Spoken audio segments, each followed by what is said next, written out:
Conscious parenting is not a set of protocols. There is no A, B, C, D, 1, 2, 3, 4 guidelines, which you as a parent can follow to be a conscious parent.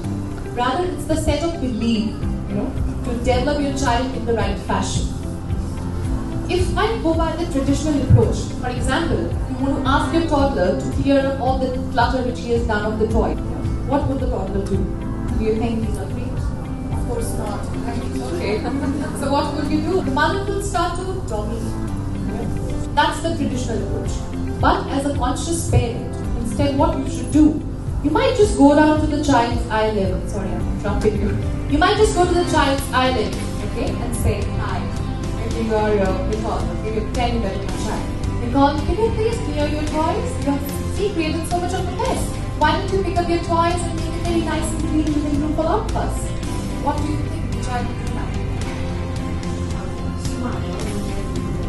Definitely not do it again. That's it. So it's about fostering change. You have to give right direction to your child as a conscious parent. Give them a platform. Help them out where their efforts needs to be channelized in the right direction. You need to understand your child very well. Thank you so much.